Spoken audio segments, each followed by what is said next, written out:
Yeah, ubu ni sawa ntarabyibagira. Is it possible to record?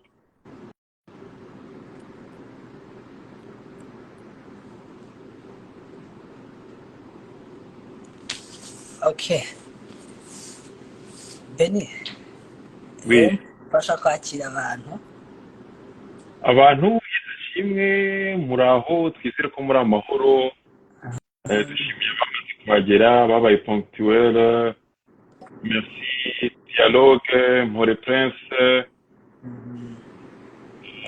Harabo ndiko ndabona Ashimwe Adeline, karibu Wineza, Elvin, Greta. Welcome muziki kuganira kuri topic yacu. Ndanakire na Grace. Yes, Ashimura. Yes, sahimbazwe. Karibu. Yeah. Merci beaucoup. N'abandi mwese mukomeze kuza karibu. Brother Mpore Prince. Shalom, bwoko bw'Imana Adeline. Raj, how are you? No, you can't speak Kinyarwanda, but we're gonna try. Hari abantu batavuga Ikinyarwanda ariko nta kibazo turagerageza. We try to mix. Yeah. We're translating. Wonderful. Dufise umunyamerika bwo buraza kutworohera. Okay, abantu batubwire nimba bari kutwumva neza, nimba amajwi ari gusohoka neza. So mutubwire kugira Loïc Safari murashaka kwandika muri comment mutubwira ko amajwi President Director General turamwakiriye. So Imana imuhe umugisha. So turi kwakira n'abandi bantu bari kujoininga none aha Uwiteka akomeze kubaha umugisha muri kano kanya. Tukaba tugiye kuganira kuri teme ivuga ngo kubaho ubuzima bwejejwe mu isi yanduye. So ni teme nziza ngira ngo buri muntu wese uri hano turaza kuba turi kumwe mu kanya na Pastor Senga. So turabakiriye mwese.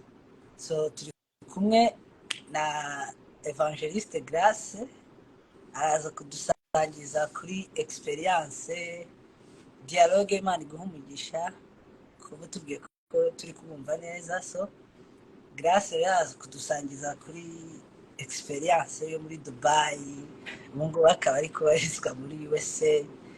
Mbese iyi teme iravuga ngo kubaho ubuzima bwejejwe mu isi yanduye. Surtout nk'abantu b'aba diaspora, sibyo ko no mu Rwanda naho nabonye bitoroshye. So societe igenda ihinduka, iterambere uko rihinduka ibintu bigenda bihinduka. So ugasanga abantu babayeho ubuzima bugoye. Surtout nk'abantu bajya mu bihugu byo hanze bakijijwe birabagora. Rero turaza kureba ni gute umuntu ashobora kuba muri iyo environment toxic ariko agakomeza kubaho ubuzima bwejejwe, agakomeza gukunda Imana, agakomeza gukiranukira Imana, agakomeza mbese kuguma mu murongo yararimo. Mwabiza abantu benshi bageze hariya rwose mu Rwanda ibintu biri obvious nuko umugore abana n'umugabo. Igeze hanze bita bihinduka. Ubisanga ibintu biri obvious ni boyfriend bana na girlfriend, cohabitation nyine babana mu nzu. Ibyo ntago ari na debate, ushobora no kugira isoni zo kubivuga kuko nibyo bintu nyine biba bihari. So ariko turaza kugenda tuganira. So the host ariko nkabafatanyije na Beni. So Beni nawe wakomerezaho kugira ngo nanjye muhamagare Senga ajoining. Yego murakoze. Reka ngisa nk'ugira ka introduction gato mu Cyongereza ko twabonye hari abatumva ururimi rw'Ikinyarwanda cyangwa Ikirundi. First of all, thank you everyone. We welcome you. We're gonna share the topic of being holy in an unholy world or unholy environment.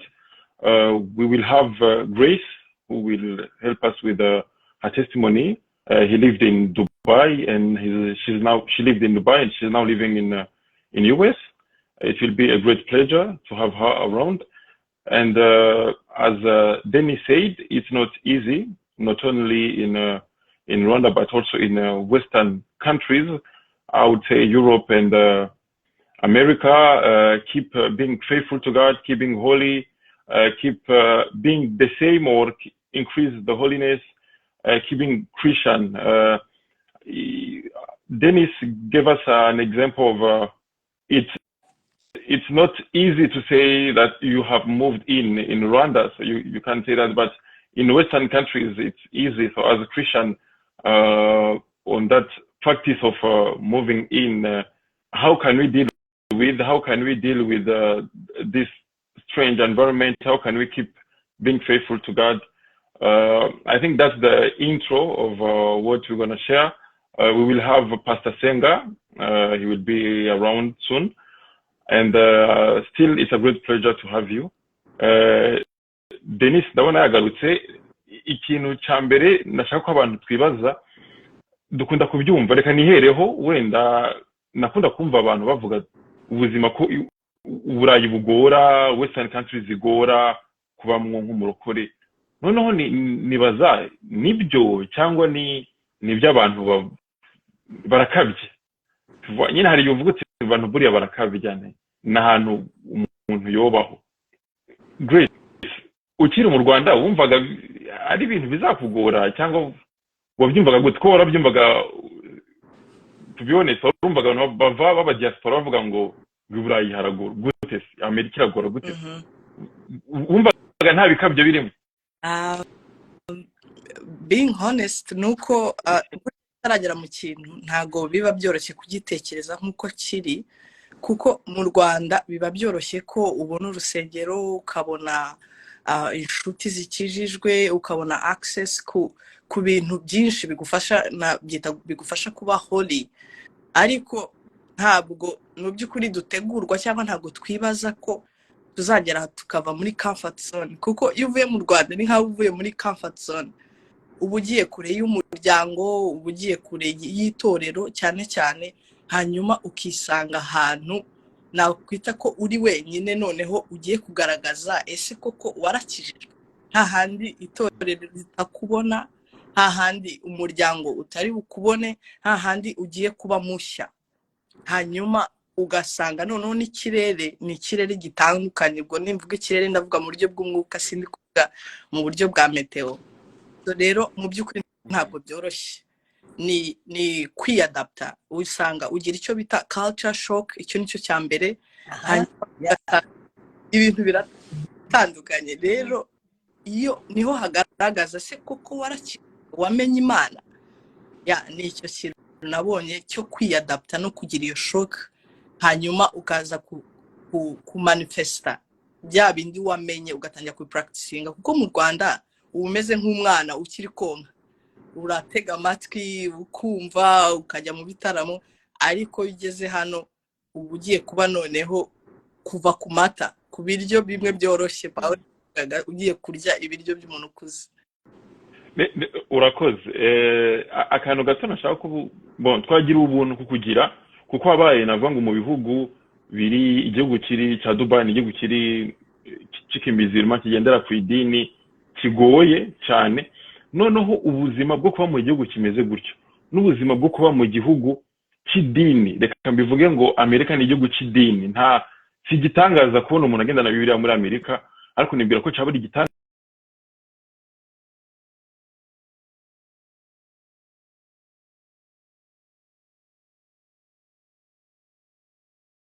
agakiza kanjye despite ko bo bagira idini ryabo. Noneho ngiye no mu kindi gihugu cyo navuga ngo kiri unholy, ariko mu buryo bw'idini. Sinzi ko uri kurantahura kuri ico. Ndatanga urugero, ushaka kuganira n'umuntu ahubwo atari ko nigeze kuganira n'umuntu, ariko atari ko nanjye ndumukizwa, ndumurokore, ama Christian, ariko ko ntekereza ko muri Dubai, muri UAE bigoye ko wabona umuntu nk'uyu. Difference ni iyihe? Hari kwitwaramo gutandukanye nuko hari abantu dufite bari kudukurikira bari mu bihugu by'Abarabu, hari n'abari kudukurikira bari mu bihugu by'idini, niba nabivuga gutyo, hari itandukaniro. Yego. Reka twakire na Pastor Senga.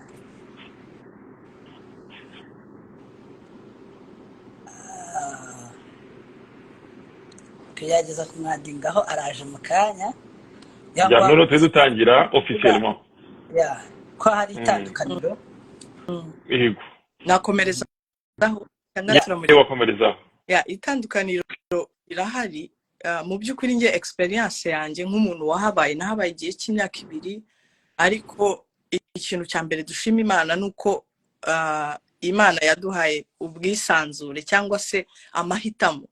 Kira gihugu nubwo ari igihugu kidafite abakristo benshi cyangwa se dufite imyizerere itandukanye, abantu ubaha amahitamo. Ni ukuvuga ngo buri wese n'amahitamo yiwe. Nimba waramenye Kristo cyangwa nimba uri umumizirima, hari ababudiste, hari nabo nabonye bariho hano kuri ko baba budiste, ariko n'ahantu hari ubwisanzure. Buri wese n'icyo yamenye cyangwa n'imyizerere ye. Ariko ntago ari ahantu ushobora kugenda ngo uvuge muri public, uvuge ngo reka ngo nkubwire ngo Kristo namenye. Yego ashobora kutaguhaminga, ariko nanone ntago biha umwanya. Yumva ko uri kuvuga ibintu bidafite epfo na ruguru. Arakubwira akora akazi kawe, baho ubuzima bwawe, hanyuma nanjye mbeho ubuzima bwawe. Rero for the personal experience, twajyaga dusoma ngo ibigirwamana, ngo abantu baramya izindi mana. Yewe nabibonye n'amaso yanjye abaramya izindi mana. Ni ukuvuga ngo twabaga mu inzu irimo ibigirwamana batambira. None nkabyuka nko mu gitondo ngasanga umuntu afite nk'ishusho yateretse ahantu, hari umwotsi buri gihe uba muri saro ahantu, agashyiraho imbuto buri gihe, fruit. Mu gitondo akabyuka ashyiraho fruit, zikagera igihe zikabora, akazikuraho, akazijugunya, agashyiraho izindi. None nkamubaza ntese ibi bintu uri kuziha zibasha kurya? Imana yawe ibasha oyo ziboze ngo bigaragaza ko Imana ye yaziriye. Urumva? Hanyuma ibyo bituma nongera gutinya Imana yanjye, nongera kubona ubugari bw'Imana, mbuvana muri Bible, mbubona mu buryo muri reality. Nimba kubora kw'izo mbuto ariko kurya kw'Imana yazo, nabonye ko Imana yacu ariyo Mana y'ukuri. Hanyuma najyaga bwa mbere nkibibona, najyaga ngira ubwoba bwo kwinjira muri iyo nzu, nkavuga se ibi bintu ntibizanyica. Ariko ndavuga se ikintu gishobora kurya fruit gishobora kurya ubugingo bwanjye gute? Numva noneho ndakomeye mu kwizera, nkabona ko nta yindi Mana, nta rindi shyanga rifite, nta rubundi bwoko bufite Imana nk'Imana yacu. Iyo ni experience. Iyo wamenye Imana by'ukuri, buri situation yose izamura izina cyangwa se ikomeza kwizera kwawe. Nari nzi ko wenda nateshuka se nkagwa, ariko uko nabonaga ibyo, nabonaga ari ibintu biciriritse. Navuga se nakwizereye Imana idashobora kurya. Arashyiraho amafaranga, akazagera akayakuraho, akongera agashyiraho, ibintu bikabora. Mbona Imana yanjye nkabona ahubwo ni Imana. Buri gihe natambukaga kuri icyo kintu, navuga ati Imana ikuruta, Imana ivuga, Imana yumva, Imana ikora. Wowe ntabwo uri Imana. Buri gihe naturabicyo kintu uko ntambuka muri iyo nzira irimo ibyo bintu.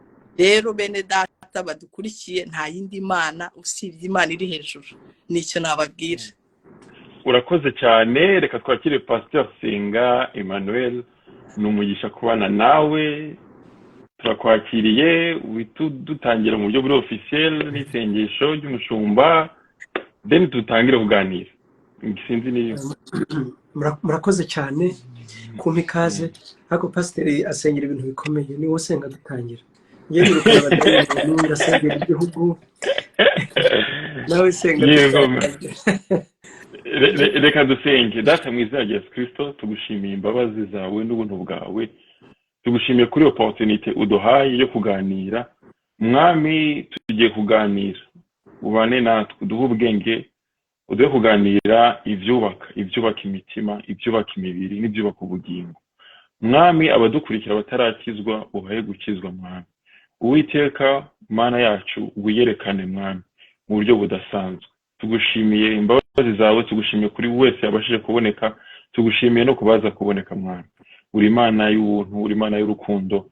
Mwami ntabari twige twumve, ariko byose bibe muri humility no kumva ko ari wewe uri hejuru y'ibintu byose. Turagushimiye, ni mu izina rya Yesu Kristo dusenze twizeye. Amen. Amen. Dukomeje no kwakira abantu bajoyininze nonaha. Uwiteka akomeze kubaho umugisha. Hari abantu benshi tuzi tutagenda tuvuga mu mazina, ariko Uwiteka abaho umugisha. Rero iteme tugiye kuganira cyangwa topic cyangwa insanganyamatsiko iravuga ngo kubaho ubuzima bwejejwe mu isi yanduye cyangwa se muri environment yanduye. Nubwo turi kuvuga bari kumva wenda bamwe baravuye mu Rwanda bakajya Dubai bakajya hehe, ariko njye hari umuntu wavuye i Kigali ajya i Kibungo, aho nta muntu n'umwe umuzi, agezeyo yarambwiye ati hariya niho umenyera ko ukijijwe cyangwa udakijijwe, kubera yuko wahurira n'ibishuko, nta muntu uba ukuzi, wakora ikintu icyo ari cyo cyose, warya umwana, wakora ibindi byose, kubera yuko nta muntu uba ukureba. Hari n'ibigeragezo nyine ugenda uhuriraho nabyo. Rero abantu ntibumve yuko gusa inoteme bireba abantu bari hanze gusa, ahubwo ni nko kuvuga ngo ese uramutse uhinduye environment ukajya ahantu abantu batakuzi, ukajya ahantu abantu bafite imitekerereze ihabanye wenda n'iyo ufite, ukajya ahantu abantu bafite imyizerere ihabanye n'iyo ufite, ese wakomeza kwizera Imana, wakomeza kubaho mu busabane n'Imana nk'uko bimeze uko nguko? Kandi ikindi wenda pastor aza kubyinjiramo neza, wenda hari igihe umuntu yumva twabukoresheje ijambo holy, nyine how to live a holy life, umuntu akavuga ati ubundi biranashoboka ko umuntu abaho ubuzima buri holy. No one is perfect, no one is holy, ariko mbese reka tubyite ku gukomeza kwizera kwawe, gukomeza bwa busabane ugirana n'Imana, gukomeza bwa buzima ubaho nyine uri faithful ku Mana, gukomeza uyoborwa n'Umwuka Wera, ntugera ahantu nyine ngo iyo environment influence. So rero pastor aza kwinjira mu gice cya Bibiliya cyane, ariko adusangiza n'ingero zifatika, ariko n'abandi turaza kugenda dusharinga experience yacu. Ese wenda njye mbisobanuye mu magambo make, ariko duhere kuri iki ngiki pastor. Ese umuntu ashobora kubaho ubuzima buriho ku mukristo n'ubuhe? ubuzima buriho. Bibiliya niyo iduhamagara nk'uko tubivuga, agakiza kacu Yesu yadusigiye, umurimo Kristo Yesu yakoze uwo ari wo wose wuzurira mu bice bitatu: nicyo twabaye cyo, nicyo turi cyo uyu munsi, ni nicyo tuzaba. Yaba tuvuze agakiza, twarakijijwe, turimo turakizwa kandi tuzakizwa. Twarakijijwe ubwo twizeraga urupfu rw'iteka, nta rubanza rw'ibyaha, no penalty of sin. Kubwo kwizera Yesu, Imana si umucamanza, yatubyaye ubwa kabiri, ni umubyeyi.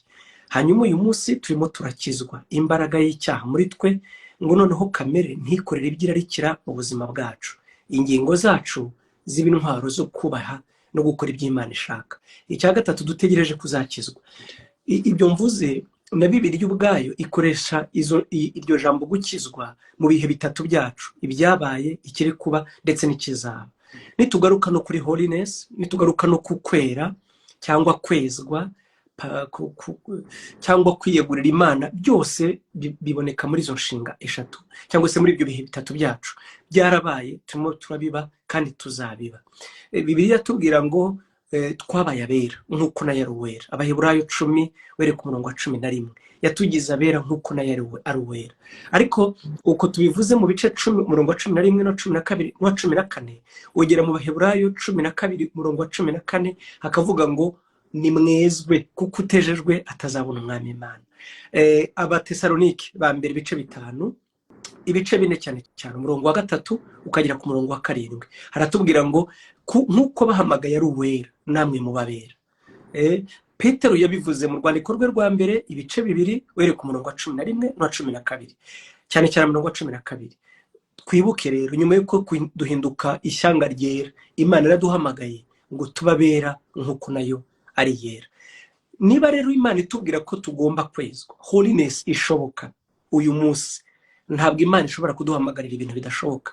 Imana ntiyaduha Yesu ngo aducungure nirangiza duhamagarira imitwaro ngo ivuge ngo Yesu yarapfuye ibisigaye namwe ni mubyikorere. Oya, iyatwejeje ikadukiza urupfu rw'iteka, ni nayo itweze uyu munsi imbaraga y'icyaha ngo dukomeze duse nayo. Rero birashoboka kuko Bibiliya ibivuga. Nimvuga Bibiliya si igitabo kibisakaraho tuvuga ngo nta wikivuga. Oya, kuko Imana ifite imbaraga muri Kristo Yesu mu mwuka wayo wera kuduha ubushobozi bwo kubasha kubaho ubuzima bwera. Kubaho ubuzima bwera bivuga iki? Ni ukubaho utagengwa na kamere, ni ukubaho udakurikiza ibyo kamere yawe yifuza, kuko kamere ni umwanzi w'Imana. Kamere ibereyeho ni umurebele, ni umwigomeke w'iteka, ntashobora kumvira Imana mu buryo bubiri. Icya mbere, ntabwo abishaka, ni umurebele, ariko niyo yabitekereza ntiyabishobora. urumva ni umwanzi w'Imana kuko muri kamere we ahora yiyopoza kuko Imana ishaka, ariko niyo yagerageza kuba mwiza, kamere ntifite ubushobozi muri yo bwo kuba yashobora kubaha Imana. Urugero natanga, umugore ni umugore, uretse iby'ubu byadutse, wowe Deni cyangwa njyewe ntabwo tumeze nk'umuvandimwe wacu, nka mushiki wacu, turatandukanye uko imibiri yacu imeze. Rero ni nk'uko nguko kamere niyo yabikenera, niyo yabishaka, ntiyaguruka si inyoni. Ni muri kamere yayo, muri kamere yanjye nta kubaha Imana kurimo. Kwezwa rero birashoboka kuko Bibiliya itwereka ko bikunda. Kubaho ubuzima bwo bivuze iki kwezwa? Ni ukugira ingeso za Yesu. Bivuze iki kwezwa? Bivuze gupfa mu byo kamere yanjye irarikira, kudakora iby'ingeso zayo zishaka. Nicyo bivuze. Rero nituvuga ngo se birashoboka, ni urugendo rukomeza rutuma tuva ku ntambwe imwe tujya ku yindi turushaho gusa na Yesu. Mbigereranya n'iki? Ni ukwera twirefera kuri Yesu. Urabona iyo muravuze ngo nta wera n'umwe, ni igipimo cya Yesu. Nta wera n'umwe kugera ku cye kuba ngo nararangije gusa nawe, oya murasa nawe, ariko kandi we undeba bavuga ngo uri hurezwa, uri murabuwera nkuko njyewe nduwera. basa twakuze twumva igisobanuro cyo kwezwa, abantu bavuga bati nta muntu uzajya mu ijuru, bakabigereranya n'umwenda w'umweru. Urabona iyo umuntu afite umwenda w'umweru ngo hakagwaho ngo akazinga gatoya, ngo uwo mwenda ngo uba wagiyeho ikizinga, ngo ubwo wose ngo uba wagiye ngo asubirayo agahindura. Uvuga ngo nta muntu uzajya mu ijuru adafite ako kazinga. Rero ukumva ko mbese imitekerereze abantu bafite ku kwizera cyangwa ku kwezwa, ni imitekerereze ivuga ngo ni ukuzuza amategeko y'Imana 100%. Ntukibe, ntugasambane, ntugasenge igigwamana, ari amategeko y'Imana yose 100%. So abantu bafite iyo mitekerereze ko kwezwa nyine arabiharanira, yumva ko hari igihe kizagera akaba akiranutse ku mategeko y'Imana 100%. Ibyo by'ubihuza ute? Icya mbere kuri njyewe, iyo utangiye kuvuga kwezwa ukazana amategeko, nijuru ntavuga ngo ubusanyije nijuru. Nta kuva Kristo Yesu aje akadupfira, nta na rimwe Imana iturebera mu mategeko, nta na rimwe. Nubwo uwezwa akurikiza asohoza iby'amategeko yasabaga, ariko ntabwo ariyo nzira. Byumvikana kwezwa njyewe iyo ngenda nezwa, kwezwa mfite muri Kristo Yesu gutuma kumbashisha kuya amategeko andebye amburaho umugayo, ariko kugera kuri uko kwezwa sinyura mu mategeko, ntacyo amategeko amifashamo, sinayo nireferaho, oya, kubera ko Yesu yaba yarapfiriye ubusa. Ahubwo kwezwa uwatangiye umurimo kubanziriza muri Kristo Yesu, kujya mu ijuru ikizanjyanayo ntabwo Imana izandebera mu byo nakoze, izandebera mu cyo yangize cyo. Icyo yangize cyo rero nikikomeza gukuza muri njye. Ntabwo wowe Deni igitumba mu muryango aho uri n'ukuri umwana waho nuko wahavukiye, hanyuma abo bakubizaye bakomeza kugukuza mu ngeso, mu ndangagaciro, mu mitekerereze, bagutunganyiriza kuba uko bibwira kuri mwiza. Rero ntabwo uko gutungana kukugira mwiza ariko gutuma uba aho ugomba kuba. Kujya mu ijuru ntabwo nzajyanwayo n'ibyo ndi gukora, nzajya mu ijuru kubera icyo nabaye cyo, kuko Imana yambyaye ubwa kabiri. Ahubwo kuko yambyaye irimo irantunganya imboneza kugeza ubwo njyewe Yesu Kristo niyerekana nzasana. Urumva muri iyi si ndakomeza, urwo rugendo rurakomeza. Nongere nanibutse muri urwo rugendo uri kuvuga rwo kwezwa, ntabwo turunganye, twe kururebera gusa mu kwera ko gufata umwenda. Ederi nkunda Bibiliya ijambo ry'Imana nikoresheje ijambo kwera, ko kwera wagira ngo nibara, ni ijambo ryitwa ubuziranenge. Kugenda umuntu arushaho kuzira inenge. Ntabwo rero n'abamarayika ubwabo ntibari mu ijuru se, kandi Bibiliya tubwira muri Yobu 5 ngo ntibiringira nabi babonamo amafuti. None se ntibari mu ijuru? Kandi nabo n'abamarayika ntibabaye mu isi. Rero twe gutekereza ko iyo tuvuze kwera, Imana isa nivuga ngo hari igipimo nashyizeho kugira ngo uzajye mu ijuru ugomba kukigeraho. Icyo gipimo twakigezeho kuko Imana kiduhereye ubuntu muri Kristo Yesu. Ahubwo kuko yatubyaye rero iraduhamagarira kugira ingeso nk'ize ngo tugende dusa nawe. Nicyo bita kwera, nicyo bita kweza. Rero ntabwo nirebera mu mategeko, nirebera muri kamere ya Yesu. Nirebera muri kamere ya Yesu, ntabwo nirebera mu byo nakoze. Urakoze cyane pastor. Noneho dusa nk'abinjira ku ngingo yacu, reka nkoreshe ijambo muri mukoresheje ry'ubuziranenge. Ese ubwo ubuziranenge umuntu yarafite ari muri comfort zone ye, ubwo urugendo yarafite gukomeza kuba umuziranenge ari muri comfort zone ye amaze kwimuka, ndavuga abagiye mu bihugu byo muri Western by'uburengerazuba, ndavuga abavuye petete Kigali bakajya za Kibungo uko Deni yabitubwiye, ndavuga bahinduye bakajya handi. Rwa rugendo birashoboka ko rukomeza ruba progressivement rwiyongera, cyangwa rushobora gusubira inyuma, cyangwa ntibikunda. Ni ukuvuga ngo iyo ababyeyi baturera, nawe uri umubyeyi, hari comfort zone mudushiramo, hari indero uhereza umwana. Iyo amaze gusohoka muri ya nzu yawe atagitaha ku masaha wamubwiye, atahera ku masaha ashaka, ubwo urugendo rurakomeza kuba rwera, ruba ubuziranenge. Nkuko turiko turabyibaza, bibaho, birakunda, birashoboka ko umukristo akomeza rwa rugendo rwo kuba umuziranenge yavuye muri comfort zone ye. Ubundi urakoze. Comfort zone ubwo nukuvuga ko yaruwera kuko ari Kigali, hanyuma avuye Kigali ahise ajya mu mujyi cyangwa muri Canada. Noneho muri Canada aranduye. Oya, muri Canada haramu challenges aranduye. Ngewe ntabwo ari uko mbibara. Burya wari usanzwe ari ukomeze, ahubwo hari hataraboneka impamvu ituma ugaragaza ukuri. Uwo nguwo ahubwo hari hataraboneka uburyo ngo usohoke tubone uburiwe. Nayo mpamvu niba ari uko wowe utekereza ko umuntu ari uwera mu maso y'Imana, tukaba turi kure rwose w'ukuri, kuko Imana yo irabizi ko ari ukuri. Nuko nguko uteye, nuko umeze nyine, ahubwo ntiharaboneka impamvu ba expose ngo tumenye uburiwe. Urumva? None se Imana yo ireba nk'abantu. Urumva twebwe tuzavuga ati yo Benisha uburayi buramugushije. Bumugushije iki se? Yari afite inyota y'inzoga, hanyuma mu Rwanda akabura uko azinywa, mu Rwanda agatinya amaso y'abantu, yari atarabona amafaranga ngo azigurire, none azibonye harazinywa nyine. Urumva? Ntabwo ikibazo ari environnement, ikibazo ni etat d'âme, ni wowe w'imbere. Okay, reka nzongewe mbaze Beni noneho. Beni, ugeze muri Poland, ubukristo bwawe nize challenge wagiye uhura nazo, niyo waba warazisimbutse cyangwa niyo waba utarazisimbutse, watubera umunyakuru ukaba wataha ngaho hari wahuye nazo kumva ubaye shocked. Ntaragera kuri icyo. Hari ikintu pastor avuze ntaratahura neza cyo kuvuga ngo niko umuntu yarameze.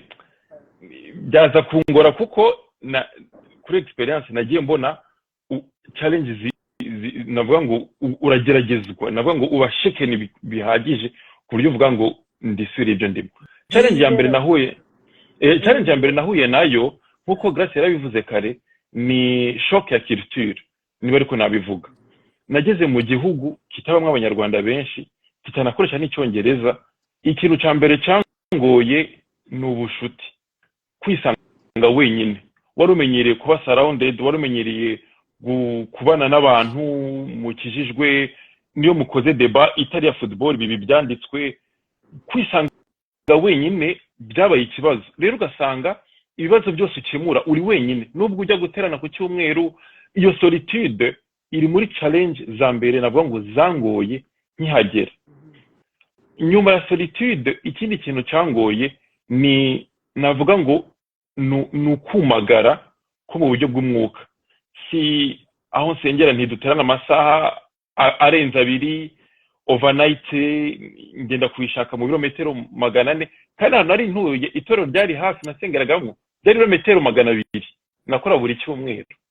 No kuvuga niyo challenge ya solitude, navuga ngo na companion mbi, kubura inshuti, kubura uririra, kubura umugenzi, kubura ukumva. Noneho abo hasanze we expecting ko bagifite akariro ko muri Afurika ugasanga nabo karazimye ahubwo baragutegereje ngo tutegereje ngo wewe uze ngo tubone kwaka. Ugasanga navuga ngo ikintu cyari gikomeye ni solitude mu buryo bwose, solitude mu buryo buri physique, solitude navuga ngo mu buryo buri spirituel, kubura uwo mucyazana cyane. Navuga ngo ni solitude nk'izo niyo challenge ikomeye nahuye nayo, na cyane na shock iri culturelle. Ibyo twe twita ko ari big deal hano sibyo basiko babibona. Ibyo twe dufata navuga ngo nkasakirirego hano ni bisanzwe, ibyo tubona nk'ibisanzwe hano ni ibitangaza. Navuga ngo ni izo challenge nahuye nazo. Okay, reka kugira ngo pastor aza kubisubiza tugere no kuri Grace. Grace nawe tubwire, tube turetse Amerika tujye muri Dubai. Ndabizi uvuye gukora muri IT mu Rwanda, igihe noneho gukora muri hoteli Dubai, byari bimeze bite? Ngewe kuri iyi experience yanjye ho bitandukanye gato no kuri Eni, kuko ngewe mva mu Rwanda nari narasobanukiwe muri ngiye ko maze kwakira Kristo hari ahandi hantu, donc narashiftinze mva muri kingdom imwe nabagamo y'umwijima njya muri kingdom y'ubwami bw'umucyo. Noneho sobanukirwa ko ubu sindu wanjye kandi nagiye muri kingdom ifite iby'insaba. No kuvuga ngo niyo nava mu Rwanda nkajya Dubai cyangwa nkajya muri Amerika ntibinkuraho ko ndi umunyarwanda. Rero nari narasobanukiwe ko aho najya hose ntibizankuraho ko ndi wa Kristo, ko hari kingdom ninjiyemo. Rero ibyo nabonaga byose haba ikirere pe gikomeye kibuditse, hamwe ushaka no gusenga bikanga, ariko muri ngewe ya mategeko y'ubwami ninjiyemo, amategeko ya Kristo y'umucyo, cyangwa se ntabwo nkuko pastor yabivuze ntabwo tubaho ku bw'amategeko, ariko hari uko twitwara kuko hari abo turi icyo twagize icyo hanyuma. Rero experience yose nagiye mpura byari bikomeye, ntabwo ndi kwigira uwera cyangwa utunganye cyane, ariko wa wundi nagizweho wahoraga nkomanga, ibuka uwuriwe, ibuka icyo Kristo yakugize cyo, nkabona ndi umuntu utandukanye. Najyaga umwuka w'Imana yajyaga mpa icyanditswe cyo muri Daniel kira gice cya mbere cyose. Daniel ashif ntago bwarakeye bisanga ari abanyaga baratwaweho umunyaga, ngo hanyuma bagambirira kutiyandurisha ibyo kurya by'ibwami. No kuvuga ngo buri gitondo narabyukaga ngewe I belong to somebody, haraho mbarizwa. Rero ibyo nabonaga byose naravugaga niyo byangonga ngewe hari uwo ni afite uko aza kubihandoringa. Rero iyo experience nahuye na experience navuga ko mu mwuka ntabwo nari mfite icyo kintu cyo gusenga cyane, ariko wa wundi namenye haraho yangeraga kambwa ati mwana wanjye ibuka uwuriwe, ibuka uko kwara, menye icyo urya, menye icyo uvuga. Ngewe ni navuga ko cyamfashije. Ariko nyine turi kuganira hano, gerageza no kudusharinga nyine experience, uvuga ati hari nk'ibintu nabonye nta bintu wahuye nabyo bikagushoka ugatangara, bijyanye wenda n'abantu mwakoranaga, bijyanye hari abatari bahari. Ikintu cya mbere nabonye kikanshoka nuko najyaga numva ngo umuntu aramye izindi mana, ariko nkagira ngo ni mu mutima, ntarabibona mu buryo buri physique, ntarabona uburyo umuntu ashobora kuramya ikintu gifatika, igishushanyo. Hanyuma ibyo byo narabibonye ko umuntu yaramya, donc narabibonye baramya izindi mana, bazitambira ibitambo, baziha amafurowing uko nabivugaga. Hanyuma twumva ngo abantu bambara impigi, sinari nakumva impigi ni iki. Noneho nabaza umuntu nkamubaza se icyo kintu wambaye ni igiki, akambwira ngo iki kintu nambaye ngo nigeze kurwara, ngo kwikubita hasi ngo njya ndwara ibintu, ngo iki ngo nicyo umuntu yampaye, ngo ngo nicyo kimbuza kugwa, ngo iki ngo nicyo kimbuza ngo gusubira muri bwa burwayi. Nkambwira se iki kintu ngo ngikuyemo ngo nahita mpfa, ngo nta nubwo nasubira muri aka kazi. Rero ni ibintu byavuye muri Bible bimwe twasomaga, najyaga numva ari nk'inkuru, noneho mbibona imigi, noneho nkamenya nkasobanukirwa iki kintu yizeye ko agikuyemo yapfa. No kuvuga mu ngero nyinshi nabonye nizo nsa nkaho zantungoye cyane, kubona ko umuntu atura ikintu cy'igishushanyo kidashobora kurya agashyiraho fruit agategereza ko zizabora zamara kubora akavuga ati igitambo cyanjye cyakiriwe. So, muri ibyo bintu byinshi nabonye ibikomeye n'ibyo harimo iby'imigi harimo n'ibyo byo gutambira izo mana ibindi bishushanyo. So rero tugarutse ku kibazo cya Beni kugira ngo pastor aze kudufasha. Beni aravuga ati hari igihe ugera ahantu ukagira culture shock, ukabura support, spiritual support, ukabura za nshuti mwaganiraga ku byanditswe, ukabura kuki, ukumva nyine nubwo wenda tuvuge ko Beni atahise abo mu atheist cyangwa ngo imyizerere ikorweho mu buryo buri direct bwamukura mu byizerwa, ariko nyine hari challenge, hari byagiye bimuhiga, hari ukuntu umuntu agenda acika intege kubera yuko kwa kundi nyine twabanaga wajyaga gusenga buri munsi. Hari n'uwambwiye ko yagiye gusenga ageze baravuga bati abanywa inzoga bajya hano, abatanywa inzoga bajya hano, bagiye gufata igaburo ryera. Ni ukuvuga ngo mu batanywa inzoga bagiye ari aba international student nka 3 nibo bagiye mu batanywa inzoga, abandi bose bajya ku meza ya wine. So urumva rero pastor haba hari ibintu byinshi biducalenjinga, umuntu agacika intege. Yego ntavuye mu byizerwa, yego ntaguye, ntabaye mu atheist, ariko acitse intege mu buryo bugaragara rwose, mu buryo bumwe cyangwa ubundi. Ese ibyo bintu birashoboka pastor? Oya, noneho numvise aho tugana ku bwa Beni byatumye numva icyo ashatse kuvuga. Ni ukwisanga mu mpinduka utigeze utekereza, reka mbivuge gutyo. Impinduka icyambere nk'uko abivugaga, za ndirimbo twumvaga za Exo Eclat bavuga ngo umwanya muto imbere yawe, ngo duta amasaha menshi mu nzira, naho umuntu ashobora kujya gusenga nk'uko abivuze bigatwara metero 200. Kwisanga nyine utari kumwe n'abantu mwakoranaga amasengesho. Umugani wawe ukuntu ubukristo mu Rwanda buteye, reka nkoresha ijambo sinzi niba ryo rikwiye, ariko burasabagiye.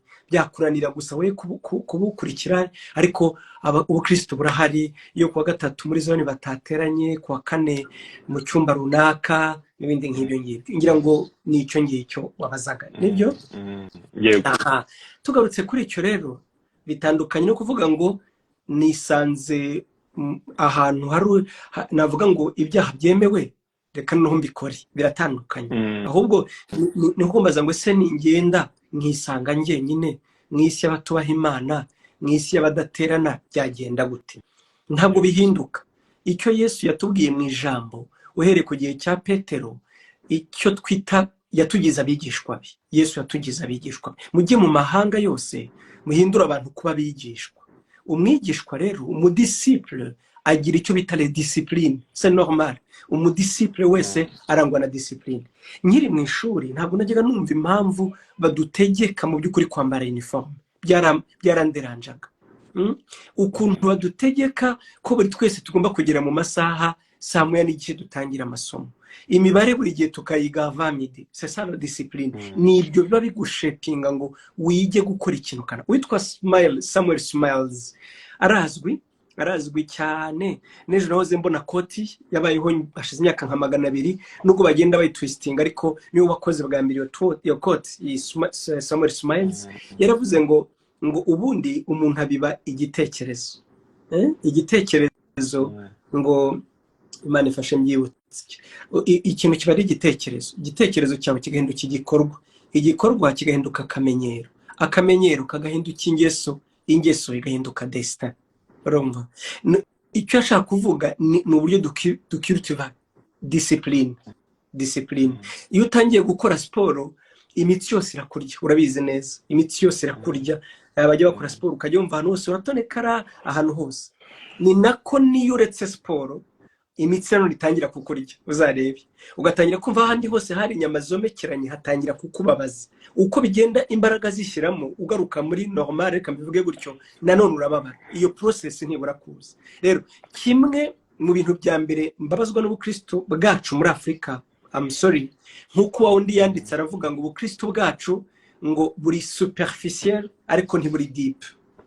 niko ubukristo bwacu bumeze buri wide mu buryo buri superficiel ariko ugiye kujya hasi nta mizi bufite kubera iki ni ubukristo bushingiye ku gushyuha nkuko twabivugaga tugende ibiterane duhora muri evenema ntabwo mu by'ukuri turi aba disciple cyo shaka kuvuga ni iki ntituzi gusenga twenyine ntabwo tuzi gusoma bibiliya twenyine no mu busanzwe nta gihe turagira ngo twebwe twenyine twicare mu nzu dugire umwanya wa meditation n'Imana twenyine rero niyo mpamvu iyo tugeze muri Dubai niyo mpamvu iyo tugeze muri Canada niyo mpamvu iyo tugeze mu Burayi cyane nko muri iki gihe cy'ubukonje tuyongereho ni challenge aho udashobora kubuzwa gusenga gusa nuko ari kure ahubwo n'ukuntu hanyerera ubwabyo na neje yaguye bigatuma uguma mu rugo n'abantu bahora biruka batagira ubuzima bw'Imana wajya no mu rusengero ukabona ni ibintu biristanya bitagira ubuzima bidahuye na ya mico y'iwacu twebwe no kwinaga rimwe na rimwe bituma wumva hari akantu kaje urumva ariko ibyo byose nk'uko nabivugaga ingorane nyamukuru ntabwo twigeze twiga kw'aba disciple ngo ubuzima bwacu bw'ubumana twige kubugumana turi twenyine Cambridge yakundaga kuvuga yitabye Imana Pastor Cambridge yaravuze ngo niba utariga kuba umukristo wenyine nturabawe we niko yavugaga niba utarumva ubukristo mu isi yose nta wundi uri we ngo wumve uri wenyine wumve ubumana n'ubukristo bwawe muri kumwe muragumanye ngo butarabawe nagira mbibutse ko Bibiliya iyo tuvuga gusoma na Bibiliya buriya Bibiliya nejo bundi bayi printed mu 1440 hafi na 500 nibwo Bibiliya ibaye disponible ngira ngo murabizi abakera bo babasomeraga gusa bakababwira ibyanditswe bakabigumana mu mutima bakabifata mu mutwe bakabigendana bikabatunga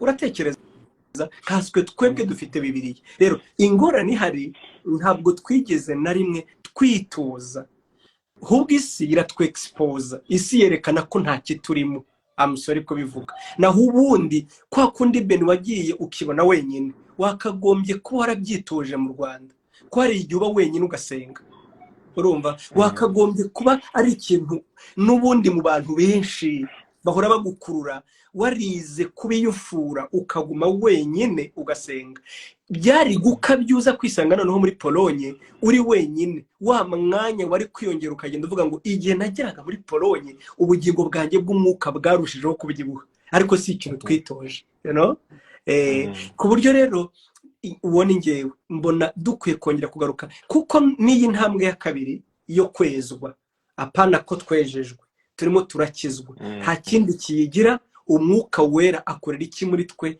nuko tugira bigishwa ba Yesu aducuramo kamere ya Yesu akoresha iki rero za discipline ni Bibiliya avuga ngo kwitoza k'umubiri kugira umumaro muri biki ariko kwitoza kubaha Imana nakunze ijambo bakoresheje kwitoza s'entraîner s'exercer abavuga icyongereza baze kudufasha s'exercer s'entraîner no kugerageza wowe ubwawe kwitoza ngo uvuge ngo ndiho urabona imyitozo nta muntu ujya ugawe witoza kandi ntabwo imyitozo igirangira na rimwe mba hano hafi y'ikipe y'umupira ya PSG iyo biteguye gukina buri munsi uhora mu myitozo niko ubuzima bw'umwuka bumera rero niba ukeneye ko ubuzima bwejejwe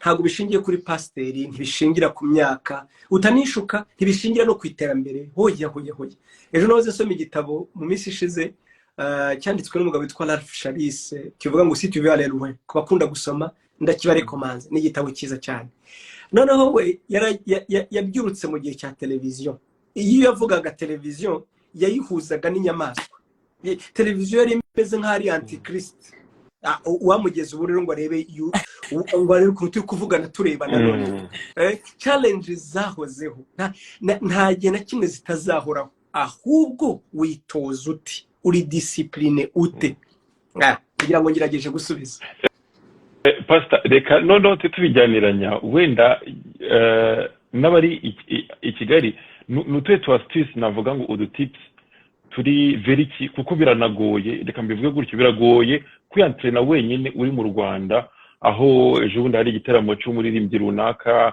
hari amasengesho hari overnight ibyo byose birahari none se nk'umuntu wenda agira ronke visa agira Burayi agira ikibungo agira ideplace n'akahe nize tips bamuhereza z'ukuntu yakiyantrena ari wenyine kandi akiri surrounded?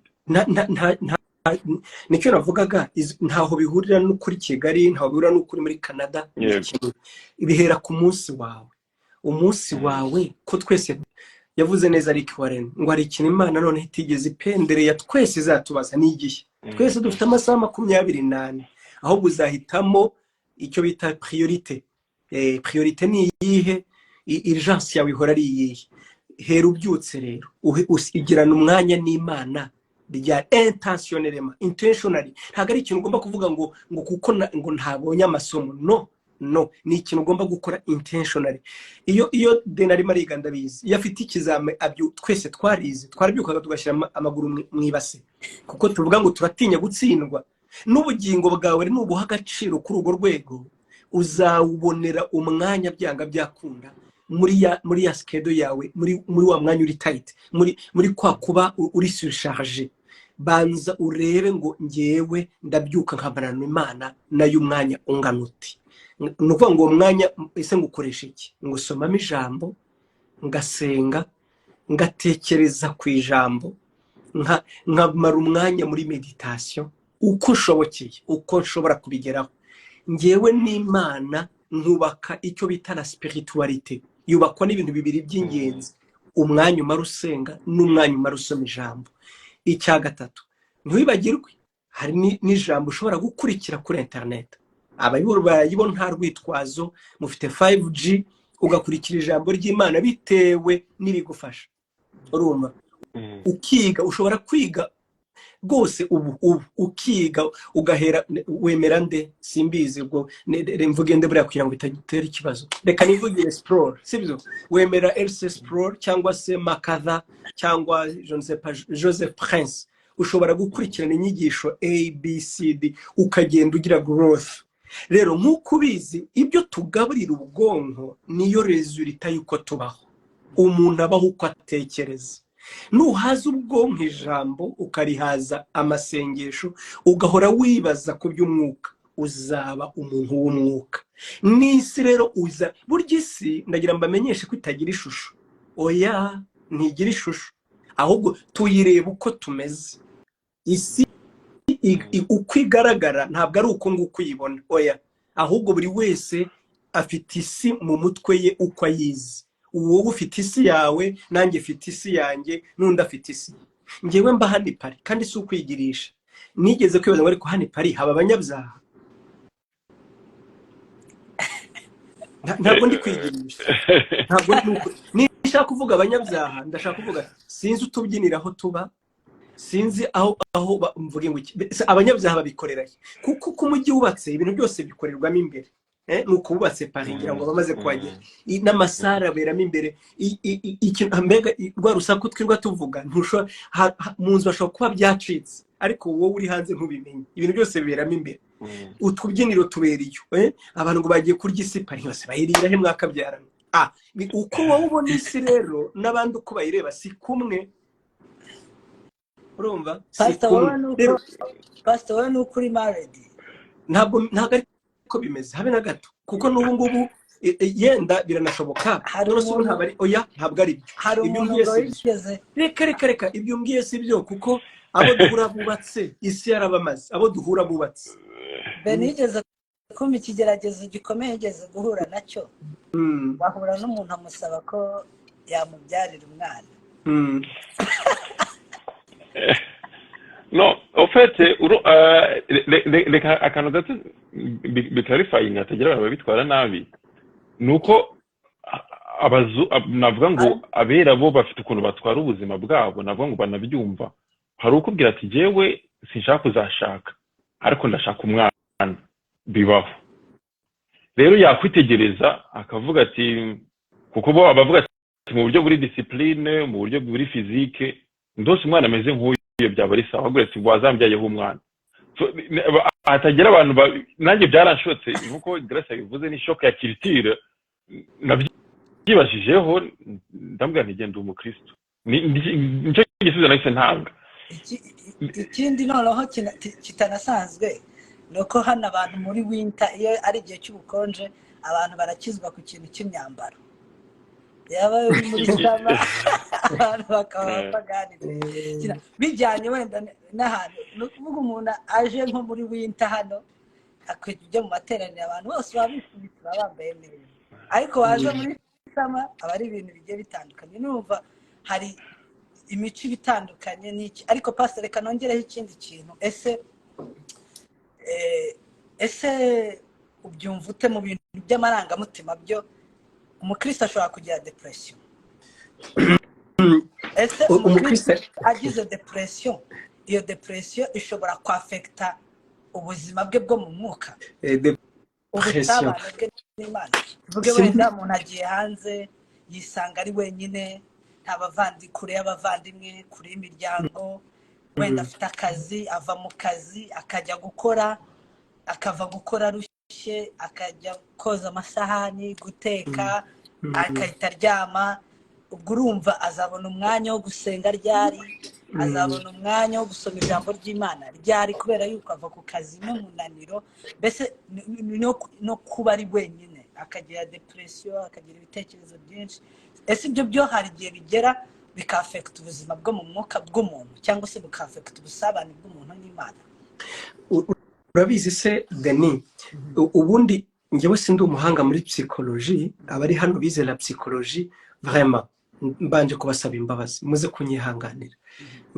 ngiye gusobanura ikintu ntafitiyeho ubumenyi buhambaye ariko ndakivuga nk'umuntu depression ngira ngo tunayivuga mu buryo butandukanye agahinda gakabije mu kinyarwanda agahinda gakabije nkurikije ibyo uvuze wowe byitiranije n'irungu cyangwa loneliness umuntu kumva asa naho wagira ngo ari kwisanta ari yarajugunywe yumva ari rejected bitandukanye no kumva ufite agahinda gakabije gatewe n'igihemu katewe no gutabwa katewe n'ibindi byinshi ariko ndebye Bibiliya uko ivuga icyo nicyo Paulo yise agahinda ko mu buryo bw'isi gatera urupfu rero ako gahinda gatera urupfu kandi ngira ngo kuvuga ngo ese umukristo agira depression none se umukristo akingiwe ibyago akingiwe ibyago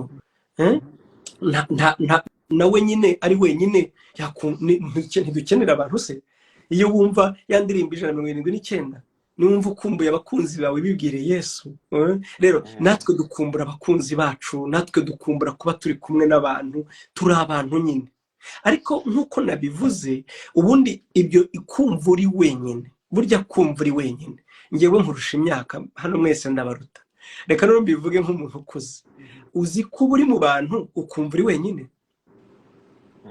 ushobora kumva uri mu butayu uri wenyine ukeneye umuntu kandi abantu bakuzengurutse abo tujya twumva biyahura i Kigali ugira ngo ntibaba bari mu masengero ntibaba bafite imiryango se nuko muri w'imbere aba yumvise ntawe umwitayeho aba yumva ntawe umukunda kandi abatinya ibyago biri imbere ngo atavuga ati ko ndebe uyu munsi ari bibi aho njya ni habi burya aba yikiza uwiyahura aba yigirira neza urumva rero niho ngaruka mu by'ukuri ngewe ndemeza senga nanjye byangezeho none nanjye ntange experience yanjye ngeze hano i Burayi nkuko twahageze muri winter twageze muri hiver ngewe ntabwo nari nje gukora noneho kubyuka ntajya ku kazi mu mirimo ntigeze menyera byibuke Kigali ntabwo nari nze rwose naho babika ibyumba sinari nze aho babika naba nkubeshye noneho ngewe nari n'umupapa mfite abantu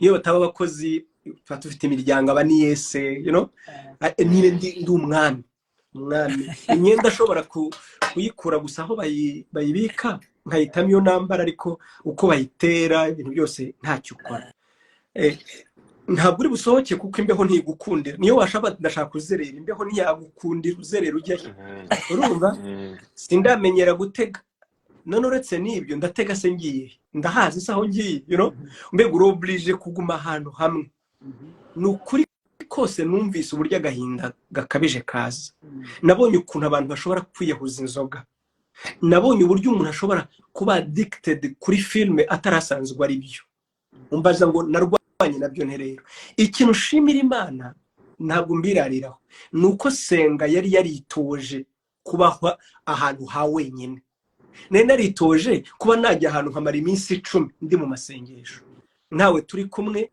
ntawe tuvugana ndi kumwe n'ibitabo rero ubwo buzima niko bwamereye kongera kwiyumva nkaho ndi jyenyine muri uwo mwanya aho kugira ngo bimbe narabyumvise ikomanga depression pe agahinda ubwihebe kutekereza nabi niko bimera umuntu atekereza nabi ibintu byose ukabibona nabi ukumva ufite umushiha c'est normal ariko kuko nari naritoje ntabwo byigeze bimerera gutyo noneho cyaje gituma mbivuga nuko naganiriye n'abandi bagabo benshi bambwira ati ngewe naje nkanywa inzoga nize kunywa inzoga ndi hano kubera iki yambwira nkumva ndamwisomamo kubona ntafite abyuka ahonjya ngewe sinjya mbyuka ngiye ntaza aho ngiye kuba mu rugo ntarigeze na rimwe mbaho ntagira icyo nkora ati byatumye inzoga none ubu nabikurijemo diabete ingo zirasenyuka rero kuri ngewe ndagaruka kuri hantu iyo umuntu yitoje yabaye umukristo witoje umukristo uri umudisciple apana kuvuga gusa ngo numwizera ni umudisciple afite discipline azi ko yitoje kubaha Imana yitoje gusenga yitoje kubana n'Imana umwuka atangira kukumurikira ibintu bikoroha rero kuba umuntu yakwisanga aho ari we wese byamubaho gutyo ariko wibuke agahinda ko mu buryo bw'Imana ko gatera kwihana kuticuzwa urakoze cyane Pastor wagarutse ute kandi nkubwiye icyambere nabanje kugira ingorane zo kwibaza ngo ariko se ibi ni iki d'abord ya mirimo wibuke ntamenyereye narayikoze ndavuga nti ndapfuye najyaga nunama najya kunamuka nkagendera ku kibambasi yumva biranukuri nkajya kwamaze kandi ngo minduru gwino fashe gwino akanyura kuko maze imyaka ntazi ngewe nkubura noneho fata itorosho ngo ndiho ndakoresha itorosho ku amasahane ibintu abandi bakora iminota ingahe nge nabikoraga amasaha ikindi no kutamenyera uko abantu bahano bakora kubyuka ushaka ko ibintu byose birara ku murongo urumva ugagiza saa sita z'ijoro ugitunganya ibintu ngo bimere nka kwa kundi byari bimeze i Kigali umva none urapfuye burundu icyambere nakoze navuze ntakora siporo mu buryo buhoraho at least ntabwo ibintu nzabishobora ni ya discipline ngomba kubikora mu buryo buhoraho umubiri wanjye sinsohoka hanze sindibwiruka imbeho n'inkundira mu nzu ngomba kwiga gukora discipline y'umubiri wanjye agasiporo niyo kaba ari gake cyakabiri ngomba kwiga siporo wakoraga Pastor yo mu nzu bien sûr kuvuga gukora pompage gukora stretch urumva kujampinga kumanuka hasi bya bintu byoroshye makeri gukora abdomino ibintu byoroshye nk'ibyo ngibyo icyakabiri ndavuga nibeshya singire discipline kunda yanjye nzava hano ufite ibiro 200 amena ndakubwira ukuri hano haba amagato mwese mu bihugu byo hanze utitonze ngo discipline nda byonyine kuguta yawurute waziguta mu nibura mu cyumweru yawurute greke yawurute hehe iyi yavuye aha irimo yitwa brico nujya hariya ngo wishinge kubirya rero uzava hano ufite ibiro 200 imigati nuyitesta n'amagato ndavuga nti nanone kuko nize kwiyiriza nize kwitoza nanone discipline nda yanjye ngira ngo twarahuye ntabwo ndiyongeraho ibiro na rimwe ahubwo contraire ejo bundi byaragabanutse buri wese duhuye arambwira ubiburayi umuntu abiburayi se agabanya ibiro gute ni ya discipline navugaga iyo discipline rero sinayishize kunda gusa no gukora agasiporo nanone nayishize no mu gusenga nimbyuka ndakora iki d'abord ndabyuka senga niba mbishoboye hanyuma nindangiza gusenga njyana abana ku ishuri ntunganye ibisigaye mu rugo mbitunganye nimara kuva aya masaha kugera ya se ntafitemo akazi ndayakoresha iki naho ni ukwishyira kuri discipline ndasengamo ndasomemo ijambo kugira ngo ubuzima bwanjye burazuka ngenda mu muntu mu rugo nta makimbirane yahabaye sinavunishije uwo tubana turi kujyana ntabwo nigeze kuko icyo nicyo kigoye urumva ntabwo navunishije uwo tubana ahubwo twaregeranye ubuzima buraba turahembuka no mu mwuka turabazima. Ibyo ntibivuga ko ibyaha bitagusura, ntibivuga ko utarambirwa. Ndagira kumenyesha ari igihe ubyuka ufite flemme mugani w'abafaransa ufatije flemme rwose. Bibiliya wayireba ukanyumva iyo ushaka gusinzira niyo usoma, kuko iyo bitotsi byabuze urayireba ugatumva direct ukeneye gusinzira. C'est normal. Urumva sport ukajya wumva ntubikeneye pe, umubiri wawe wajya bati nzayikoresha ejo hagira ati ko numva nayikoresha buriya, none ejo hamara kugera ukumva naka kandi wakoze katangiye kugenda, ukongera ugasa n'uwiyahura ukabikora kuko uvuga ngo aha nibwo buryo ufite bwo kubaho. You know, ni nkuko mubyuka mujya mu kazi. Beninda naje kugusura muri Pologne, nibwo nabonye witanyabona aho udashobora kubona ikindi kintu uretse ibintu by'umweru gusa, ariko wabyuka ujya ku kazi imodoka ikunyererana ugarura kugira uricya uvuga ati ariko ndajyayo aha. N'umuntu yatekereje ko ubuzima bwe bw'umwuka ari uko, nta kabuza birakunda. Urakoze cyane pastor. Reka tuganire na Grace nawe aduhe témoignage ye. Ese Gra, nkuko nakubajije kare, itandukaniro riri hagati nabwo ngo y'ibihugu byemereye iyindi mana wahuye nabyo, Dubai ni igihugu kitari cya ugiye mu gihugu cy'idini Amerika. Ho Amerika kubona abakonservatori b'abakristo ni ibintu bisanzwe, kubona abantu nabwo ngo b'abakristo bo birasanzwe. Difference hari ni iyihe? Ese niye mpanuro iri specific waha umuntu uri kwegereza ajya Dubai cyangwa se uri kujya muri Amerika? Ntara cyane sinzi ukuntu mwabyumvisha abantu badukurikiye. Pastor yakomeje ikintu cyo kwitoza angira witozo. Hari igihe wumva atari ibyawe bitakureba, hari igihe uvuga ati ibi bihe bari kuvuga ntibizangeraho, ariko turi abasirikare kandi nta musirikare udafite umwitozo. Rero iki kintu nagikunze cyane cyo kwitoza. Ngarutse ku kibazo warumbajije, nuko ibihe turimo ni ibihe biri kwafekta ibihugu byose. Abantu bazi Amerika nk'igihugu cy'abakristo, ariko uko ibihe turimo biri kwafekta u Rwanda niko biri kwafekta Amerika, kwafekta Dubai, ibihugu byo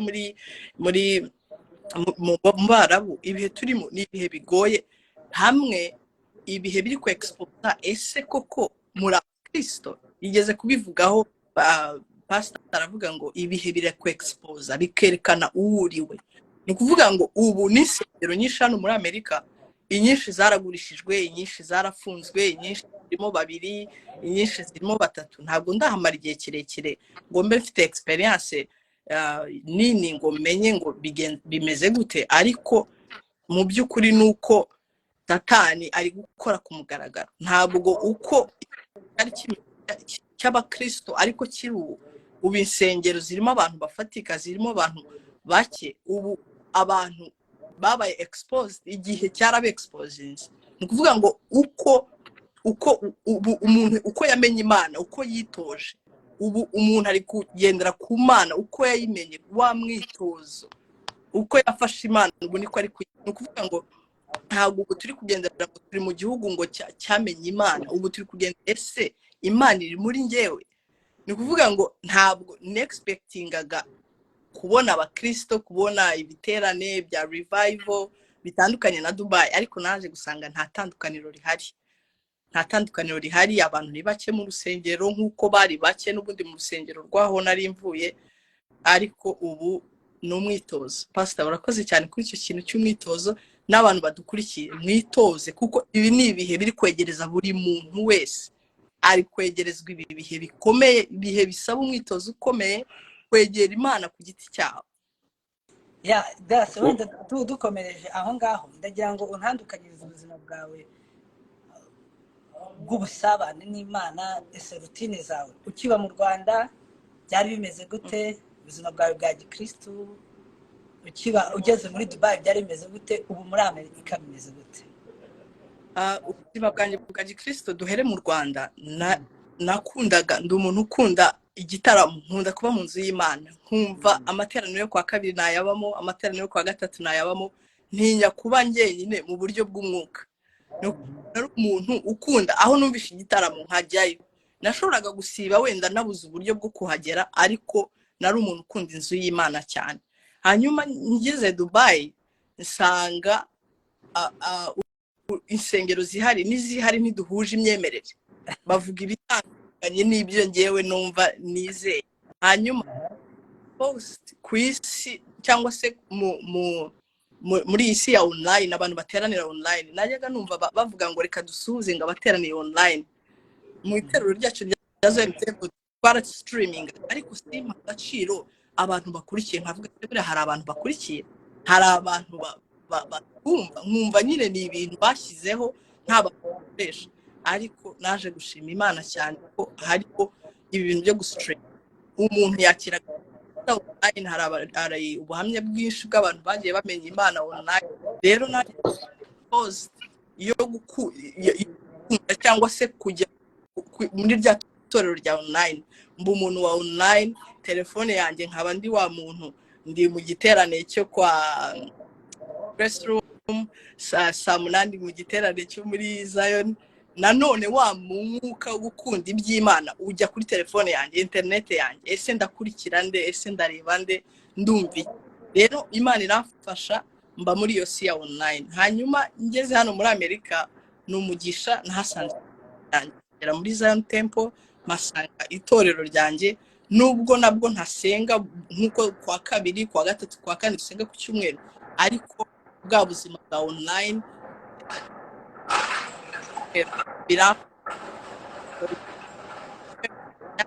nawe make itandukaniro ryo mu Rwanda nkiri no muri UAE kugeza hano muri Amerika. Reka tubaze na Evangeliste Ben. Reka mbivuge gutya, navukiye i Bujumbura, nkurira i Bujumbura, ndahava nkuze, ni naho nakirijwe nza mu Rwanda. Mu Rwanda naba muri departement nakora umurimo muri departement iri très discipline cyane, igera amategeko akazi. Noneho ngeze hano kubera ya discipline pasteur yavuze, departement nabagamwo ntago gucererwa uvuze ngo nimvura yaguye ntago yavuga ari excuse, baraguhanaga. Rero binyigisha gushaka Imana kiri plein kiri neige, niba ariko nabivuga. Na hano nsanga condition aho nateraniraga nabivuze hari mu birometero 200. Rwari urugendo nk'abanyakigali babyumve, ni nko kuva Rusizi uteranira i Kigali buri cyumweru. Rero kuko bari barantoje muri security, barambwira ngo muri departement nabagamwo imvura nigwa uzambara imyenda ndi bishire mwishashe muri bag, uze mu gatenga uterane, hamuvanemo ya myenda iri mwishashe, ujye mu toilet usubire wambara indi, ariko ube prezi. So uko kuntoza byarafashije cyane. Narazavuga ngo bibi birometero 500 bibi 1000 bibe nzaterana, nzashaka Imana. Ikindi cyamfashije indi experience, hari umuntu nshaka gushimira, mu pastor twagiraga ntego mushana, yigeze ukabwiriza rimwe, aravuga ngo nujya ahantu mu kintu cya mbere uzakora ngo uze widekara urivu. Byarafashije cyane. Ahantu nageze ari kwa kabiri, ako kanya mitambira abantu turi kumwe, ndabwira genda umukristo. Iryo joro baravuga ati n'abandi baje ari abakristo shagenda gahoro. Ndabwira ntoya nibyo ndimwe ndabizi genda umukristo. Abo bantu bahita bagucunga, bakareba niba icyumweru cya mbere utari bujye muri bya bindi. Weekend ya mbere ije ndabwira ngiye gusenga, aturi serious cyane. Weekend ya kabiri, ya gatatu nije bakabona na Bibiliya, baravuga ati rero wa muntu ari seriye mu byarimo. Ba bantu nibo batangira kugucunga, baravuga ati aha uriya n'umukristo mu mugendera gahoro. No ku kazi aho nakoraga naho mitashika ndavuga urinde, ndavuga jewe nitwa runaka ndi umukristo, nemera ibi nibi. So ibyo ni experience yagiye imfasha kwideklara, nabigira n'inama abandi. Ugeze hano tuvuga uti genda umukristo, sinkora ibi nkora ibi nibi, nemera ijambo ry'Imana uku nuko. Ni experience yagiye imfasha je personnellement kugira sinirwe ngwane intambara za buri gihe, dusohoke tugaruke tugende. Ariko biba bwite ndi umukristo once for all, abo muri kumwe cyangwa abakwegereye ni experience gufasha. Ahubwo hari akabazo nifitiye pastor nshaka kumubaza. Pastor, uvuze ngo wageze i Burayi utangira gukora imirimo utarumenyereye gukora. Reka mbikore muri terime y'ikijene. Dufite abasore bariko barabashipped bavanwa muri Afrika bazanwe i Burayi n'abakunzi babo b'abagore b'abakobwa bajya za Canada bajya za Amerika. Bigezweho, ntago ari ibyo guhisha. N'umuhungu, reka nitaye urugero, Beni wakuriye Bujumbura, wakuriye mu Rwanda, amenyereye wa mupapa uzamura ibirenge ku ntebe agashiraho televiziyo France 24 akareba amakuru na Rwanda TV amakuru ya 2:00, noneho ibindi byose bikitunganya. Eske iyo ego wageze i Burayi uyigwanya ute ntihabeho ibibazo? Aba bajene bacu bariko barashakwa n'aba diaspora bafise holiness muri Afrika, bagera i Burayi cyangwa Canada bagasanga imirimo irabategereje, ntigeze akura, ntigeze yoza ibyombo, ntigeze ibyo bintu ntabizi, papa we ntigeze bimubonaho, intambara zikavuka. Eske iyo holiness, iyo ego wayigwanya ute? Hari abajene bari kubashifte bo bimeze bite? Urakoze Beni, njyewe byarashobokeye pe. Icyambere reka nivuge nge nuko naje ndi prepare mu mutwe, kubera ko isi y'ubu kameme nubwo narabaye i Burayi, naragize amahirwe cyakure kujya mu Bushinwa, ndumva ariho cyo gihugu naragiyeyo, Beijing na Shanghai, nahakoreye formation, ariko ntarazi i Burayi. Ariko nubwo ntari nakazi i Burayi, ubu umusore uri mu Rwanda utazi ko i Burayi imirimo ivuna afite information. Umuntu ntabwo ari informed pe, niko ntekereza. Ntabwo abantu hafi ya bose bazi ko i Burayi nta bakozi babayo, bazi ko i Burayi nyine akazi katoroshye, ikiba gisigaye ni ukubiviva. Ababizi mu mutwe ariko atarabiviva. Urumva? Nge rero ikibazo mfite ugihereye hagati, uyirase ngo ikibazo mfite nubakunze akaza muri Amerika n'iki, bibanza gupfira ko n'urwo rugo atari urw'abakundana, ni urugo rwazo. Wenda bashaka banakundana ariko urumva passport igiyemwo. Beni, umusore uri i Burayi, ndi kuvuga ibyo ndegaranje niho niho ndasaza, ariko kameme sindaje kure cyane. Ari umusore nka Deni buriya gukora muri Canada, abagiye nko kuri Instagram cyangwa akakurikira simbizi, mwe munandusha no kumenya, avuga ati ngewe nzamanura umukobwa w'icyuma ku buryo isi nimubona ivuga ati Deni umugore yazanye, kuko azi ko ari mu Burayi stenatu ntawe uzamwanga. Agomba kureba umva nawe mu diaspora, agomba kureba nyine uwo abandi badatinyuka. Canada ye izamushakira uwo abandi batabona. Byonyine uburyo turambagiza n'uburyo twubakingo kuri ngewe birapfuye. Niba rero bipfuye, ubundi urukundo ni imbaraga inesha buri kimwe cyose, turabyemeranya. Urukundo wakunze grâce buriya nubwo bigoye, ariko nzi neza ko twarwana intambara. Icyo nicyo cyambere. Nge rero unyemerere nubwo atari cyo turi kwiga, nabwira abajene benshi n'ubu ngubu ngewe senga nibyo mvuga n'ukuri. Hari abanyandikira bambwira ati washakiye umugore i Burayi rwose, none nkabwira nase ko ndebe ufite imyaka myinshi kuki utamushakiye muri Afrika ngo yandashaka u Burayi. Urumva icyo bivuze? Mu yandi magambo, ndeberuza mugani wawe uzanteresharija, ninde uzandownloadinga nanjye nkajya i Burayi. Koko ngewe namwe ni ku rugo rukwiye kubakwa, ni ku rugo rukwiye kubaho. Urumva nzamwe uzamubwira wese azabaza mu ngo ufite ibyangombwa. Evangeliste Eric ndayishimishakira diaspora. Pastor nanjye umushakire wallahi. Urumva ubuzima simbihakanye muri Afrika buragura, wishakiye ubonye i Burayi ntako bisa nyine. Yewe reka twe kujya muri iyo topic, ariko bibanza gupfira ubwabyo mu buryo abantu bubatse urugo. Icyo ni kimwe. Icya kabiri rero, iyo wubatsikanye n'umuntu mutakundanye n'iki, urumva we kanongereho icya kabiri byubakiye ku cyo bita the misconception cyangwa se la conception ubwayo nimbi uburyo atekereza uburayi ntabwo ari bwo urumva afite ukuntu afite imitekerereze n'ibyo azi kuri ku burayi bitari ukuri urumva ibyo nabyo ubwabyo bigatuma yageze uburayi aba disappointed. Icya gatatu ndakivuga kuri ya mirimo wavugaga ngewe nemera ntashidikanya yuko umuntu yambaye imitekerereze yo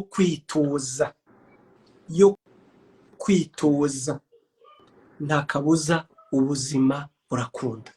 Urugero ni ngewe ndi urugero rufatika ngewe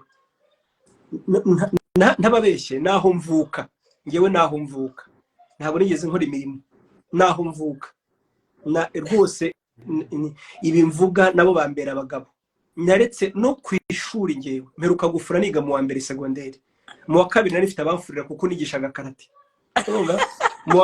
mperuka gufura niga mu wa mbere segonderi kumva rero none maze gukizwaho nari pasiteri nanone ntabwo nabuze abakristo bamfurira urumva ariko maze kugera i Burayi nta mirimo n'imwe nahakoze ngewe nta mirimo ibaho ntazi. Madamu tujya tuganira kaserera ati nitujye i Kigali ewa n'ibirungo byose ndabona ubimetiriza ndabizi nyine nabanje guteka ari mashanje bakabirya bandi babaza ibi ni ibiki kwe nanjye ubwanjye nkumva birabishye pe nkagabura akabura ubirya urumva uzareba umuntu atazi guteka 90% twibagirwa umunyu urumva absolutely ngewe umva ndakandekera aho ngaho ibitangaza ariko naragerageje ndarwana. Icyo nashakaga nuko navugaga naje mu buzima nzi ndabizi ko ariko bigomba kumera kandi aha niho satana ari bubanzirize nintahagarara ngo mpagarare nzabimbwa urugo rusenyuke ubukristo bunanirane urumva byose bipfe urumva ngomba kurwana ku rugo rwanjye ngomba kurwana kandi urugo rwanjye uyu munsi abana banjye ntago bankeneyeho ko papa asenga cyane ntibankeneye ko papa mubona asoma bibiliya bakeneye kubona papa wita ku rugo aho batari bari butahe bagasanga papa yatetse urumva nuko umuhungu wanjye akeneye kumbonamo Imana kandi ibyo ntidutongane na mama wabo bakabona iteka turi mu rukundo niyo Mana akeneye kubona muri njye ntago ari ukuvuga ngo papa agiye kubwiriza ibyo cyangwa papa wanjye arasenga cyane Imana akeneye kuyibona mu buzima urumva rero ngewe inama yanjye nakubwira ngo uyu utitoje iyo utagerageje kwitoza nakunze Yesu ntatubwira ngo you must ariko s'entraîner itoze urumva nabibwiraga madamu wanjye nkambwira nti ngewe naje mu Bufaransa ntazi kwatsa gazi pe ntabwo nari nzi kwatsa gazi ntabwo nimba ivuga muraseka ariko namenye icyo bita crème fraîche ngeze mu Bufaransa kuyibonesha amaso kandi nariryaga i Kigali ngewe ise bimara iki bimaze iki nari umwami noneho ngerekaho ndi pastori ntubyibagirwe nari gukura akazi ngakuriye ahubwo mugere vuba mu kanya ngiye guteka mugere vuba.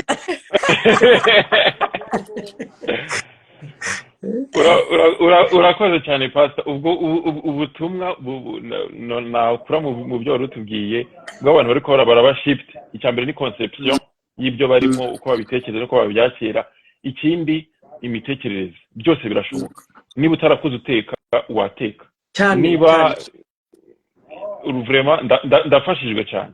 Imana ibaho umugisha mwinshi akaryoshye ntigahora mwitama. Tugiye kugana ku musozo w'ikiganiro cyacu cy'uyu munsi bibutsa gasaraza nta kibazo ndaza kugaruka bibutsa yuko rero izi live zigenda zigaruka rero mujye muba muri maso igihe cyose tubahaye afishe rwose mutumire n'abandi benshi ngira ngo umuntu wese wari uri hano yahawe umugisha. Hari abari kuvuga ati akantu ka shipping nyabureka kareke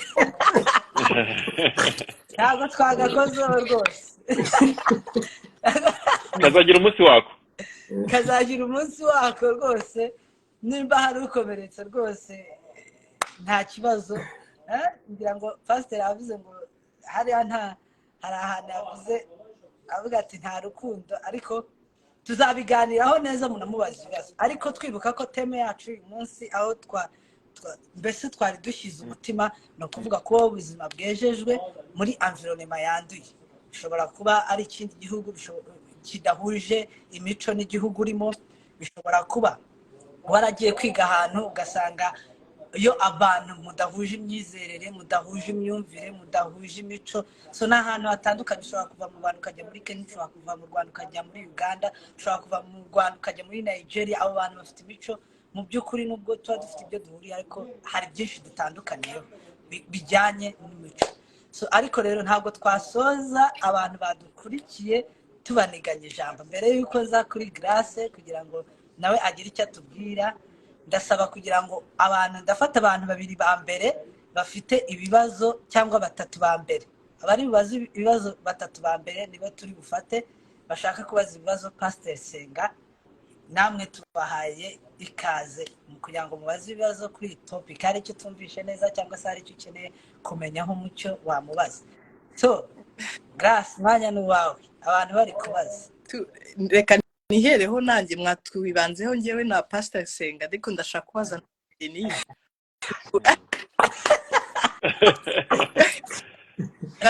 kubaza. Tubizi ko uri muri Canada kandi umukozi w'Imana, umu evangelist ufite ishyaka ryinshi cyane ry'uyu murimo. Uko wakoreraga Imana, platform wari ufite cyangwa se uburyo wakoreraga Imana, ubu urabibona gute aho uri? Urakomeza gukorera Imana, turongera tubone rya shyaka ryawe? Ese strategy ugiye gukorera ni iyihe, cyangwa urabona bizakorohera? Icyo kibazo ariko kirajya no kuri Senga. Ubu uko wakoreraga Imana ukiri mu Rwanda, urabona bingana nk'uko uri kuyikorera ubu ngubu? Habanze Deni. Reka banze Apotre araza kuza nyuma. Rero njyewe rero uko nakoreraga Imana mu Rwanda ntago ariko nyikorera ndi hano, kubera yuko nyine ibihugu biratandukanye. Ndacyari mushya hano, nubwo muri kuvuga ngo ndi muri Canada maze amezi 4 ngiye kumara 5, ndacyari mushya. Mu by'ukuri ndacyari gusenga kugira ngo Imana inyobore aho impamagarira umurimo ishaka ko nkora hano. Nibyo bintu ngiri gusengera, nibyo bintu ngiri gutekerezaho. Igihe cyose aho Imana izemera kuntuma rwose nzahajya. Gusa ndi kubona Imana ifungura imiryango mu buryo butandukanye. Nk'ubu ngubu turi online, dukomeje umurimo w'Imana mu buryo bw'iyakure, ariko ndatekereza ntashidikanya ko umuntu namara kwiyinstara neza, umuntu namara kugira ama connection, umuntu namara nyine kumenyera ikirere neza, umurimo uzakomeza. Nk'uko Pastor yabivuze, ntago ishyaka ryagabanutse. Ntanatekereza ko ubu ngubu ndi gukorera Imana mu bundi buryo, mu buryo bw'ikoranabuhanga. Ku bantu batabizi, ubu ngubu Pastor Senga akora inyigisho buri wa kabiri na buri wa gatanu. So kuri YouTube hari inyigisho, mugiye kuri YouTube yitwa Pastor Senga Emmanuel Official, murahasanga inyigisho nyinshi zigiye zitandukanye. Ubu ngubu rero ndi gukorera Imana itafari ku mukozi w'Imana kugira ngo izo nyigisho zigere kure. So byinshi niba ubikora, mutagira ngo ni njyewe birazanyigisho zikora. Byinshi niba ubikora, ariko nanjye ndasupporting aho bibaye ngombwa. N'izi live zo kuri Instagram ndetse no mu minsi iza muzagenda mubibona wenda ku social media yanjye. Hari umurimo w'Imana nzagenda nyine nkomeza gukora mu buryo buri physique, mu itorero nyine nzaba mbarizwamo. Ariko abenshi bankurikirana muzagenda mubibona. Ariko umurimo w'Imana numva yuko ahantu hose najya, numva yuko hari deni mfitiye Imana. Iyo deni rero no gukoresha imbaraga zanjye, no gukoresha umwuka wanjye, no gukoresha ibitekerezo byanjye mu bwami bw'Imana. Kandi mu by'ukuri nta nubwo aba ari njyewe, numva ari nk'ubuntu Imana yangiriye, no kuba niyumva gutyo n'ubuntu bw'Imana. So mu magambo menshi mvuze nuko nguko nabisobanura. So Pastor nawe yakomeza. Urakoze cyane. Njyewe ntabwo nigeze numva na gato numva mbuze, numva nuvuga ngo nabuze ko nkorera Imana. Oya, ahubwo numva ubare bwo nyikorera cyane. Ndavuga ubu kuko bihoraho. Deni amaze kumvugira bimwe, ntegura inyigisho buri wa kabiri no kwa gatanu tweshyira kuri YouTube. Iyo wateguye inyigisho ugira umwanya wo kwakira abantu bakubaza ibibazo. Ntabwo ari YouTube gusa, dufite n'urubuga rwa WhatsApp duhuriraho turi abantu hafi 800. Barabwo babaza ibibazo, ugafata umwanya wo kubasubiza. Ngewe ndi na Pastor, harwo abakristo baguhamagara dukeneye ko musengana, ugasanga n'ubundi umwanya ntiwigeze upfa ubusa rwose nta na rimwe numva mfite chômage. Hanyuma tugakora mu mpera z'ukwezi tugakora conference y'iminsi 3 tuba tukwiga kuri topic kanaka. Njye uko nteye binsaba gukora etude, gutegura ibintu bitaruvuga ngo gusa ngiye kwigisha, ahubwo ukacukumbura ugakora icyo bita contexte historique, contexte contextuel n'ibindi. Urumva ibyo bisaba gutravaya, numva bimfashije. Ikindi cya gatatu, nanjye ubwanjye niyo ntaba nifite icyo nkora, n'umwanya mwiza wundi twavugaga wo kwivomerera. N'umwanya ntago mbibara nkaho ntafite icyo nkora, ahubwo mba numva Imana impaye akanya ko kongera kwiyubaka ubwanjye, ko kongera gusabana n'Imana ubwanjye. Mwumva uwo mwanya niwo mfitiye umumaro personnellement, atari ku bandi, kuko niwo utuma niyubaka. Hanyuma ngewe nagize amahirwe, nageze Burayi barantumira, njya ngenda nkavuga ubutumwa aho bantumiye. Ariko ibyo nkunda kubigira abakristo, ngewe ndi umukristo mu rusengero, aho sengera nicara inyuma y'abandi bose. Tukwicisha bugufi nuko kenshi ngeraho nakererewe, ngasanga nyine imyanya yuzuye. Bya bindi bya pastor yaje bantwaje Bibiliya ntawe ubizi, nicara inyuma n'abana ngataha, kubera ko ntabwo icyo bivuze mbere yo kwibona nka pastor ndi umukristo. Muri iyo toro nanjye ndaterana, kandi ntago byo numva binsuzuguje, sinumva bintesheje agaciro. Nukuri ndafashwa nk'umukristo kugeza igihe yenda bazabonera ko hari icyo yenda nakora. Igihe cy'Imana kigeze, niba ari cyo nanjye nafasha muri iryo torero nzagikora, ariko ntacyo kuguma nicaye nanjye nkunguka bingirira umumaro, kuko mfite indi mirimo yindi mvuga nayo ndayikora kandi bikangwa neza. Imana ibaho umugisha mwinshi. So rero ndabona ibibazo bihari ari bikeya. So hari abari kutubaza ngo ese gahunda izajya iba buri gihe? So izajya iba buri gihe, dutegura poster, ariko ntabwo ari buri munsi. Ni ukuvuga ngo turabitegura, tugategura n'abatumirwa bahari, bakaza rwose tukaganira ku ijambo ry'Imana, kugira ngo abantu bari hirya no hino dusubizwemo imbaraga twese hamwe. So Imana ikomeze kuba mu gishahara. Abantu basabye ko twabongera muri iyo group ya WhatsApp. So rero ku muntu wifuza kujoininga iyo group ya WhatsApp, akaba yabaza ibibazo ku nyigisho ziba zatambutse kuri YouTube, kandi Pastor Senga akamusubiza, muze kunyandikira muri DM cyangwa se muri inbox, niko babyita kuri WhatsApp, ariko kuri Instagram bakunda kubyita DM. So rero munyandikire, ndahita mbaha link, ukande kuri iyo link joining. Nta kindi kintu bisaba, ni free interest, ntabwo bisaba amafaranga kuyinjiramo. Nibyo ngibyo numva natanga. So ndabashimira mwese, ndashimira Grace witwaye umugisha, ndashimira Beni twafatanyije muri iki kiganiro, ndashimira Pastor cyane. Ariko kugira ngo dusoze, Pastor aze no kudusengera, nimba Beni nawe nta kindi afite, ndabaza nze kwakira Beni agira icyo atubwira, no Pastor aze kwemphasizinga kuri aka kantu abari kasoreza, ahita nadusengera. Ese ni gute umuntu yamenya ko ubukristo bwiwe buri superficial cyangwa se buri superficial? Nyine hari ukuntu umuntu, Bibiliya nivuga ngo hari inzira umuntu yibwira ko ari ukuri, ngo nyamara iyo nzira ari inzira imuganisha mu mwijima cyangwa se ku rupfu. So rero ndi kwibaza ngo ese ni gute umuntu yamenya ko ubukristo bwiwe bureremba hejuru, butari deep? So nibihe bimenyetso bigaragaza, nibihe bimenyetso bigaragaza umukristo uri deep, kugira ngo umuntu uwo ari we wese wifuza kuba deep, wifuza kugira ngo usabane n'Imana mu buryo buhoraho, bibe byamufasha. So Beni, hari ikintu wumva wakongeraho mbere ko Pastor gusubiza akanadusengera? Ntacyo ndi bwongereho ubu, ni ugushimira ababanye natwe na Pastor cyane. Hari abantu baravuze ko bari babajije ibibazo tutashoboye kubona. Niba hari ugifite yakongera akandika muri commentaire.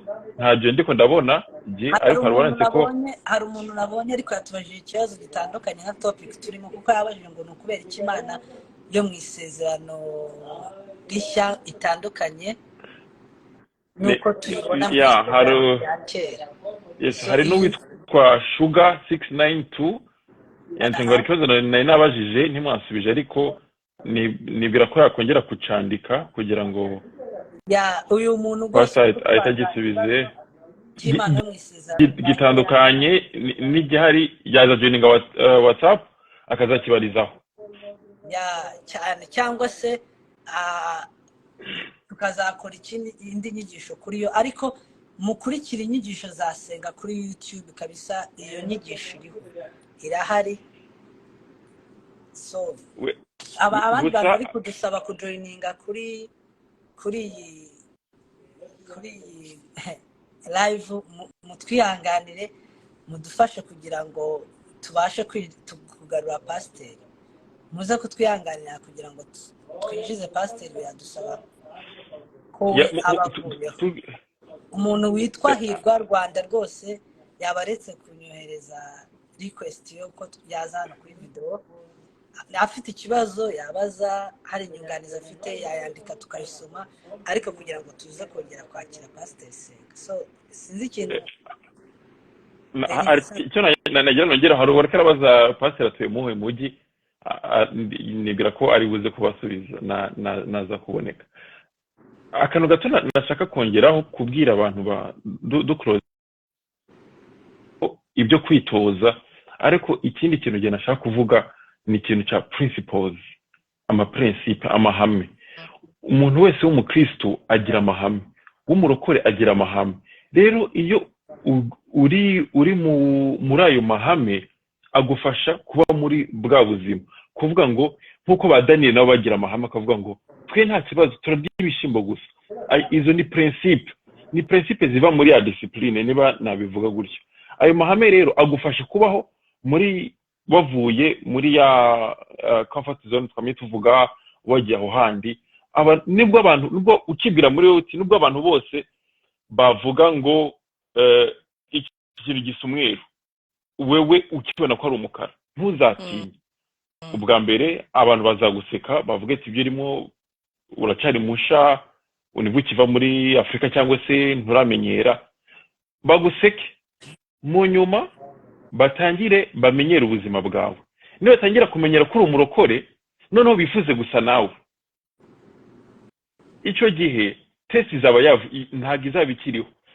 Uzabwira uti reka mbaho ubuhamya buto. Ku kazi aho nkora hari n'akarambaza ngo mbahe, ntuye muri Poland. Ku kazi aka experience tutigeze kubaho, bakunda gusangira, aho bakunda kuzana champagne ziri alcoolize. None genda babwira, genda umurokore ntago nywa ibintu biri alcoolize. Hanyuma baravuga no we urakabije, ati ni pourcentage nkeya. Noneho birakomeza. Mu nyuma bazana champagne ebyiri, imwe iri alcoolize n'indi iri non alcoolize. Noneho ngo nayo mbimenyereye, nyura ahantu cyangwa dusangira n'abakolege, fata amandazi cyangwa keke, barambwira ngo no, ngo even ngo Benny, ngo the Christian guy, ngo nawe ngo twazanye champagne ye. So mpita mbona ukuntu abantu bamenyera ibyo tubaha. Nujya muri monde utazi, bazagutestinga, bazagupushinga hard, kuvuga ngo uyu muntu ibyo urimo arabyizeye, nkuko pastor yabivuze, bazakuexpose. Nuhagarara uri fair, they will join you. Bazatangira amenyera bavuga ati Grace Denis umwe w'umurokore, none bakwidantifye nk'umwe w'umurokore. Niba jya nokora n'amanyanga bavuga ati hari umurokore uri hafi. Nkuko nge byashikiye gutyo kuri ubwo buhamya nari ntanze, munyura bavuga ati dufite n'umukristo muri timu yacu, nawe muze kumwibuka, turashaka gusohoka. Ati mwego dufite umukristo muri timu yacu, muze kureba mujyanishe n'ibyo yemera n'ibyo yizera. Niyo encouragement nashaka gutanga ku bantu. Kuba down bibaho, kumva ucitse intege bibaho, ariko imbaraga zacu tuzikura muri Kristo Yesu, mu gusoma ijambo, mu kumva ubutumwa bwiza, mu gushaka umwanya natwe na Kristo. Nicyo nashaka kuvuga. Hari umuntu yarabajije ikibazo ngira ngo nayo ni indi topic itari huye niyo turiko ngo ujye kubwira umuntu ubutumwa bwiza uhera hehe ukagarukira hehe. Ibyo nibyo bibazo nk'ibyo hari group ya WhatsApp mwaza kubishiramwo, abayifuza kuyijoininga mwakandikira Deni mu butumwa bwa inbox cyangwa DM direct message akaza kubafasha mu kubagayidinga. Undi yitwa Hirwa yabaje ngo ese umuntu watuje akanwa ke ko yakiye Kristo akarikiraho ntakomeze urugendo rwo kwezwa, ese uwo muntu azajya mu ijuru? Kuko hari abantu bishizemo ngo Kristo yarabirangije nta kindi bisabwa. Iyi ni inyigisho uwo muntu ndagira ngo musabe kugira ngo akurikire inyigisho iri kuri YouTube channel yitwa Senga Emmanuel Official. Inyigisho y'agakiza ni series, mbese ni uruhererekanye rw'inyigisho nyinshi. Pastor arabisobanuye mu buryo buri deep, araza kubona igisobanuro. Imana imuhe umugisha mwinshi. Ngira ngo twagira ku musozo. Ikibazo nari nabajije Pastor n'ubundi yari yagikomoje cyo kuvuga nyine mu Kristo utari deep n'umukristo uri deep. Yavuze yuko iyo n'ubundi wavuye mu Rwanda waritojeje kubana n'Imana mu buryo buri personal, ukaba ufitanye ibihe n'Imana byo gusenga no gusoma ijambo ry'Imana mu buryo bwawe, atari ukuvuga ngo ni uburyo bwo mu materaniro gusa Sunday morning Christian, oya, ahubwo ari ukuvuga ngo ugirana ubusabane buri personal n'Imana, ugira ibihe byo gusoma ijambo ry'Imana n'Imana bya buri gihe. So rero ibyo ngibyo bigufasha ukomeza ushorera imizi mu rukundo rwa Kristo, mu rukundo rw'Imana. So Imana rero ibahe umugisha mwinshi. Nkomeje gushimira Pastor ndetse na Beni ndetse na Grace mwabanye natwe. Tuzagaruka ubutaha tuganira ku yindi topic muzabona kuri Afresh. Icyo gihe hari cyari topic nyinshi tuzaganiraho. Uwiteka abaho umugisha. Ntago tuzarenza ukwezi, ntago tujya hejuru y'ukwezi. Niyo tugiyeho tuza hashize nk'ukwezi n'icyumweru gutyo. So Imana ibaho umugisha mwinshi. Reka Grace adusengere dusoza live yacu y'uyu munsi. Kadusenge. Mwami Imana turagushimiye, tugushimira turemeye ibihe byiza, ibihe byo kuba imbere byo kwibukiranya ijambo ryawe ritubwira.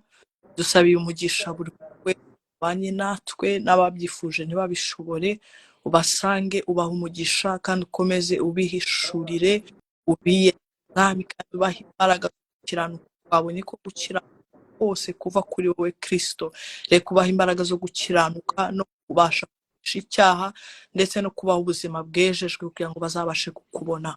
Urakoze Mwami, kandi uzongera uturemera ibindi ibihe byiza byo kuba imbere yawe Mwami, kuko ari ubasha kugenga ibihe, kuko ari ukontorora ibihe.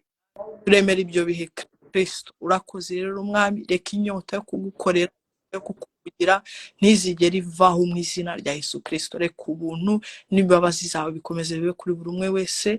Niko dusenze twizeye mu izina ry'Umwami wacu Yesu Kristo. Amen. Amen. Imana ibahe umugisha. Amen. Shalom shalom. Beni Grace Shalom. n'abandi mwese. Uwiteka abahe umugisha. Amen. Merci.